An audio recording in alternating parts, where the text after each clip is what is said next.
ছাত্ৰ ছাত্ৰীসকল নিশ্চয় ভালে আছা তোমালোকক আজি নৱম শ্ৰেণীৰ আন এটা গণিতৰ পাঠটো হৈছে দুটা চলকযুক্ত ৰৈখিক সমীকৰণ সেই পাঠটোৰ ওপৰত আলোচনা কৰিম এতিয়া তোমালোকে আগৰ অধ্যায় কেইটাত বাস্তৱ সংখ্যা আৰু বহুপদ পাই আহিছিলা বাস্তৱ সংখ্যা আৰু বহুপদৰ সংজ্ঞা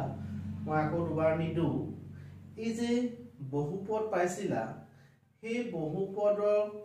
অংক কৰোতে আমি অকল ৰাখিটোৱে ব্যৱহাৰ কৰিছিলো তোমালোকে যিবোৰ বহুপদ লিখিছিলা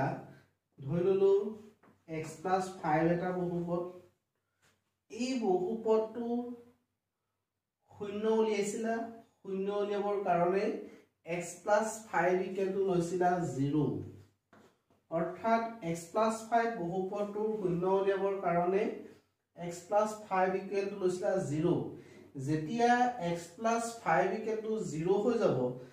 আমি ইয়াত এটা সমান চিন দি দিলো হেতুৱে কোৱা হয় তাৰ সমতা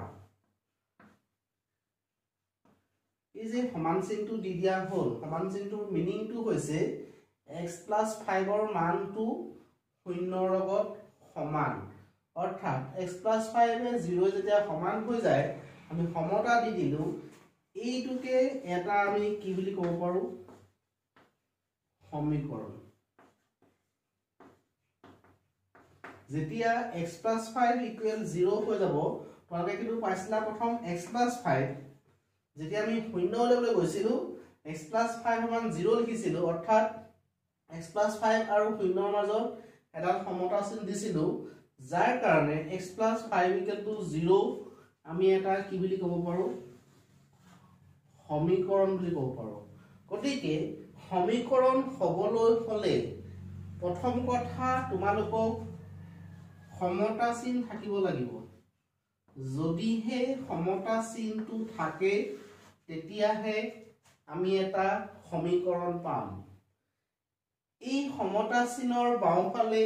সমতা চিনৰ সোঁফালে আমি সংখ্যা লব পাৰো ৰাশি লব পাৰো এটো তোমালোকৰ নিজৰ কথা এতিয়া এইটোত x + 5 হৈছে এটা ৰাশি 0 হৈছে এটা সংখ্যা আমি এনেকৈ লিখিব পাৰো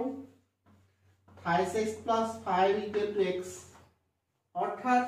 5x + 5 ৰাশিটো x ৰাশিটোৰ লগত সমান যাৰ কাৰণে এইটো এটা কি হৈ যাব সমীকৰণ এতিয়া তোমালোকৰ লেসনটোৰ নাম দি থোৱা আছে দুটা চলকযুক্ত ৰৈখিক সমীকৰণ আমি প্ৰথম কি পালো সমীকৰণ পালো সমীকৰণ হবৰ কাৰণে আমাৰ লাগিব বাও পক্ষ অৰ্থাৎ লেফট হ্যান্ড সাইড আৰু লাগিব সোঁ পক্ষ অৰ্থাৎ ৰাইট হ্যান্ড সাইড অৰ্থাৎ বাও পক্ষ আৰু সোঁ পক্ষ যদি থাকে তেতিয়া এটা সমীকৰণ হ'ব কিন্তু বাও পক্ষ আৰু সোঁ পক্ষ আমি কেতিয়া চিনাক্ত কৰিম যদি তাৰ মাজত ডাল সমান চিন থাকে গতিকে এটা সমীকৰণৰ বাও পক্ষ থাকে এটা সমীকৰণৰ সোঁ পক্ষ থাকে আৰু সদায় বাও পক্ষৰ মানটো সোঁ পক্ষৰ মানৰ লগত সমান যাৰ কাৰণে তাক এটা কি বুলি কোৱা হয় সমীকৰণ বুলি কোৱা হয় গতিকে আমাৰ সমীকৰণ হ'ল নেক্সট টাৰ্মটো দিয়া আছে ৰৈখিক মানে বহুপদৰ প্ৰকাৰ পাইছিলা ৰৈখিক বহুপদ দ্বিঘাত বহুপদ আৰু ত্ৰিঘাত বহুপদ যি বহুপদৰ মাত্ৰা 1 তেনে বহুপদক কোৱা হৈছিলে ৰৈখিক বহুপদ যি বহুপদৰ মাত্ৰা 2 তেনে বহুপদক কোৱা হৈছিলে দ্বিঘাত বহুপদ আৰু যি বহুপদৰ মাত্ৰা 3 তেনে বহুপদক কোৱা হৈছিলে ত্ৰিঘাত বহুপদ এতিয়া আমি ৰৈখিক মানে গম পালো ৰৈখিকৰ অৰ্থ হৈছে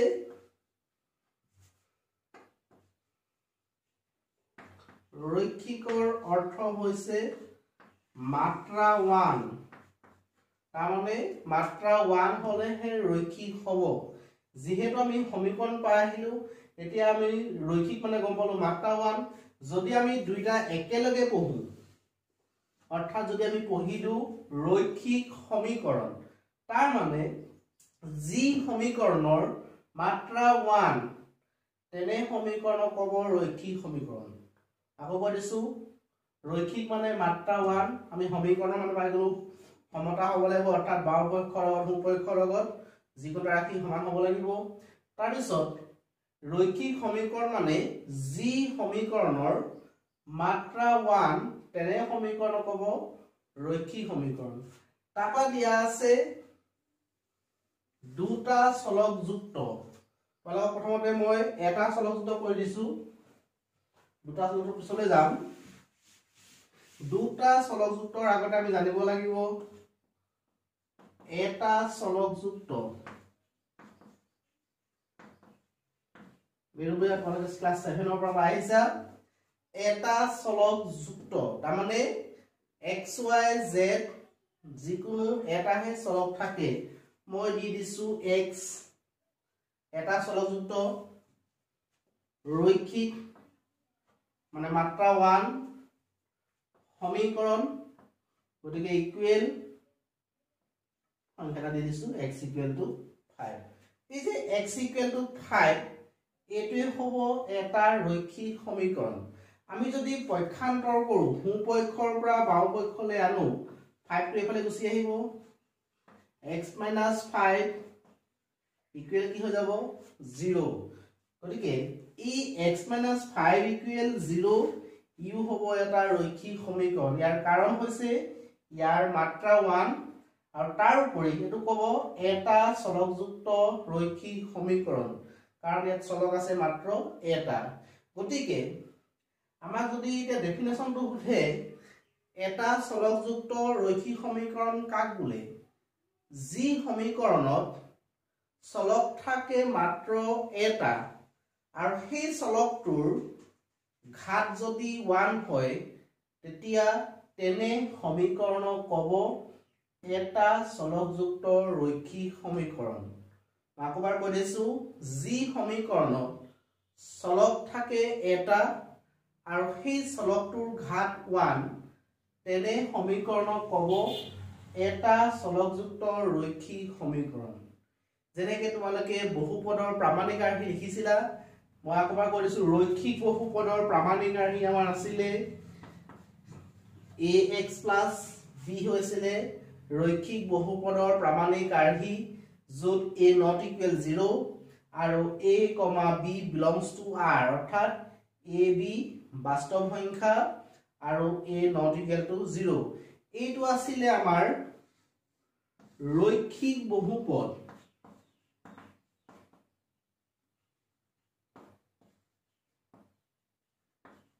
এইটো আছিল আমাৰ ৰৈখিক বহুপদ মই কৈছিলো লগতে ৰৈখিক বহুপদ এটাৰ যেতিয়া আমি শূন্য উলিয়াবলৈ যাম তেতিয়া এই ৰৈখিক বহুপদটো শূন্যৰ লগত ইকুৱেল কৰি কামটো কৰা হয় গতিকে আমি ইয়াক লিখিব পাৰো ax + b = 0 ax + b আছিলে ৰৈখিক বহুপদ এতিয়া আমাৰ কি চিন আহি গ'ল সমতা চিন আহি গ'ল লগতে ৰাইট হ্যান্ড সাইড আছে তাৰ লগতে লেফট হ্যান্ড সাইড আছে অৰ্থাৎ বাওঁ পক্ষ সোঁ পক্ষ আৰু সমতা চিন আছে গতিকে এইটোক আমি লিখিব পাৰিম এটা চলকযুক্ত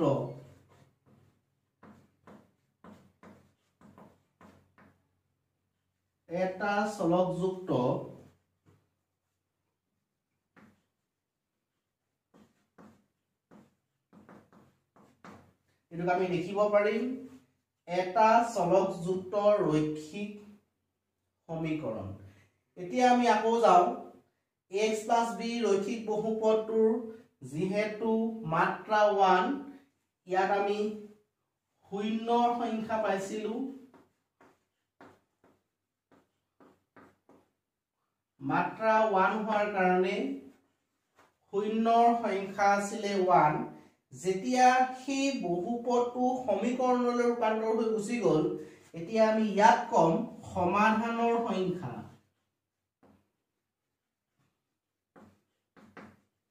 তাৰ আছিলে শূন্যৰ সংখ্যা ইয়াত হৈ যাব সমাধানৰ সংখ্যা 1 যেতিয়া সমাধানৰ সংখ্যা 1 তাৰ এটা নাম আছে যাক কোৱা হয় তোমালোকে কিতাপত চাবা অৰদ্বিতীয় তাৰ মানে এটা মাত্ৰ এটাই তাৰ সমাধান পোৱা যায়, যাৰ কাৰণে তাক কোৱা হয় অদ্বিতীয়। এটাই মাত্ৰ সমাধান পোৱা যায়। গতিকে তোমালোকে এতিয়া সমীকৰণ গম পালা, ৰৈখিক সমীকৰণ গম পালা, এটা চলকযুক্ত ৰৈখিক সমীকৰণ গম পালা। এটা চলকযুক্ত ৰৈখিক সমীকৰণৰ সমাধানৰ সংখ্যা এটা, যাক কোৱা হয় অদ্বিতীয়। এতিয়া তোমালোকে লেসনটোৰ যিটো টাৰ্ম দিয়া আছে দুটা চলকযুক্ত ৰৈখিক সমীকৰণ, আমি তালৈ যাম। দুটা চলকযুক্ত ৰৈখিক সমীকৰণ। এটা চলকযুক্ত ৰৈখিক সমীকৰণৰ সংজ্ঞাটো আছিলে যি সমীকৰণত চলক থাকে এটা আৰু প্ৰতিটোৰে চলকটোৰ ঘাত 1,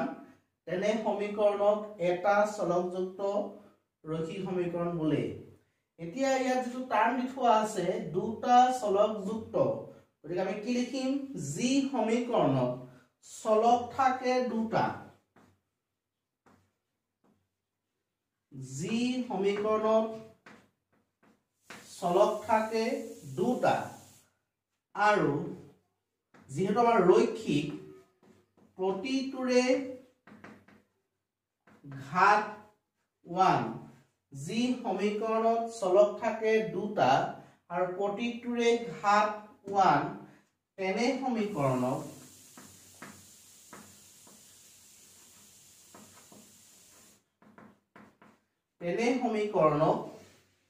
দুটা চলকযুক্ত ৰৈখিক সমীকৰণ বোলে। যি সমীকৰণত চলক থাকে দুটা আৰু প্ৰতিটোৰে ঘাত হ'ব লাগিব 1, that means ৰৈখিক, তেনে সমীকৰণক দুটা চলকযুক্ত ৰৈখিক সমীকৰণ বোলে। এতিয়া আমি দুটা চলকযুক্ত ৰৈখিক সমীকৰণ এটাৰ যিটো প্ৰামাণিক আৰ্হি, যেনেকৈ আমি এটা চলকযুক্তৰ প্ৰামাণিক আৰ্হি পাইছিলোঁ, এইটো হৈছিলে আমাৰ এটা চলকযুক্ত ৰৈখিক সমীকৰণৰ প্ৰামাণিক আৰ্হি। এতিয়া আমি দুটা চলকযুক্ত ৰৈখিক সমীকৰণ এটাৰ প্ৰামাণিক আৰ্হি লিখিম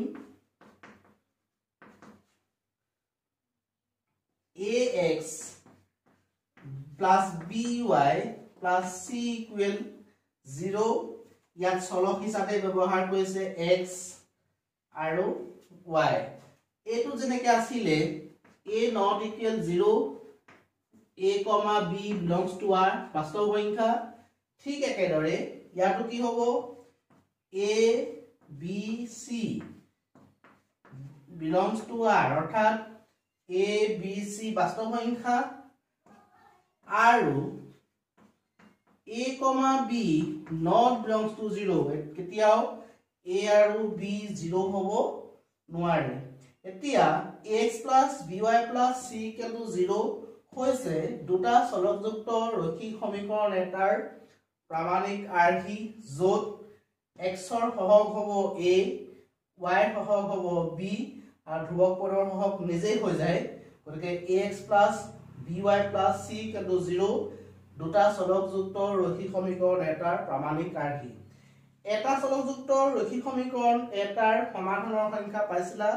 মাত্ৰ এটা, যাক কোৱা হৈছিলে অদ্বিতীয়। এতিয়া আমি দুটা চলকযুক্ত ৰৈখিক সমীকৰণৰ যে প্ৰামাণিক সমাধানৰ সংখ্যা উলিয়াবলৈ যাম, যিহেতু x আৰু y চলক, গতিকে x ৰ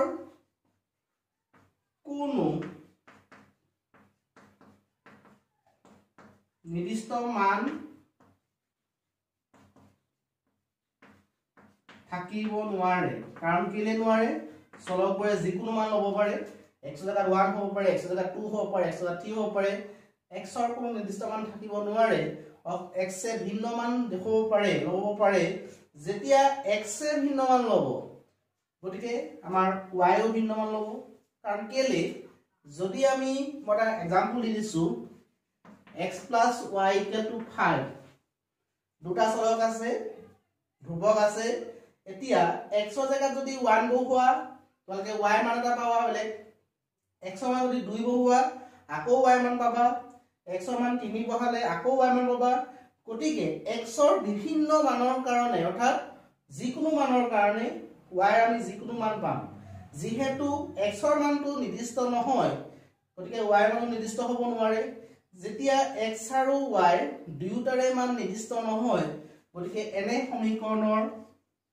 এটো মনত ৰাখিবা সমাধানৰ সংখ্যা হ'ব অসীম অসংখ্য দুটা চলকযুক্ত ৰৈখিক সমীকৰণ এটাৰ সমাধানৰ সংখ্যা হ'ব অসীম এটা চলকযুক্ত ৰৈখিক সমীকৰণ এটাৰ সমাধানৰ সংখ্যা হ'ব অদ্বিতীয় বা এটা এতিয়া আমি জ্যামিতিকভাৱে সমাধান কৰিম জ্যামিতিকভাৱে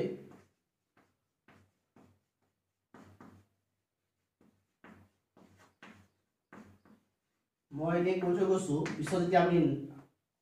প্ৰেক্টিকেল কৰিম এটা গম পাবা জ্যামিতিকভাৱে ax by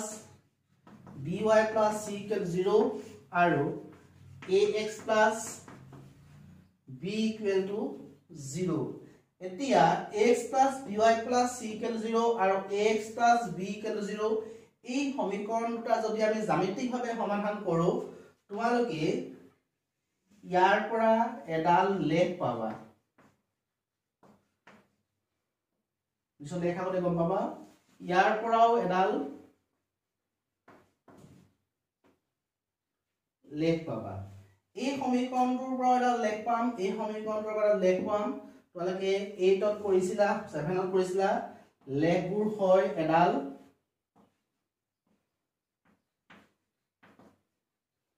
কি ৰেখা সৰল ৰেখা গতিকে দুটা চলকযুক্ত ৰৈখিক সমীকৰণৰ জ্যামিতিকভাৱে সমাধান কৰিলে এটা লেখ পাম যিডাল লেখ হ'ব সৰল ৰেখা এই সৰল ৰেখাৰ পৰা আমি ক'ব পাৰো এই সমীকৰণটো কি সমীকৰণ বুলি কোৱা হয় ৰৈখিক সমীকৰণ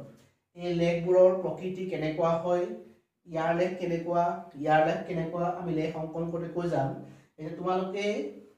ৰৈখিক সমীকৰণ কাক বুলি গম পালা এটা চলকযুক্ত ৰৈখিক সমীকৰণ গম পালা দুটা চলকযুক্ত ৰৈখিক সমীকৰণ গম পালা মই তোমালোকক এই সমীকৰণ কেইটাৰ নোটটো দি দিছো সকলোৱে নিজৰ নিজৰ বহীত এই নোটটো লিখি লবা এটা চলকযুক্ত ৰৈখিক সমীকৰণ যি সমীকৰণত চলক থাকে এটা আৰু চলকৰ ঘাত 1 তেনে সমীকৰণকে এটা চলকযুক্ত ৰৈখিক সমীকৰণ বোলে এটা চলকযুক্ত ৰৈখিক সমীকৰণৰ প্ৰামাণিক আৰ্হিটো হৈছে ax b য'ত a b বাস্তৱ সংখ্যা আৰু a not equal 0 এটা চলকযুক্ত ৰৈখিক সমীকৰণ এটাৰ আমি সমাধানৰ সংখ্যা পাম এটা যাক কোৱা হয় অদ্বিতীয় দুটা চলকযুক্ত ৰৈখিক সমীকৰণ যি সমীকৰণত চলক থাকে দুটা আৰু প্ৰতিটো চলকৰে ঘাত 1 তেনে সমীকৰণক দুটা চলকযুক্ত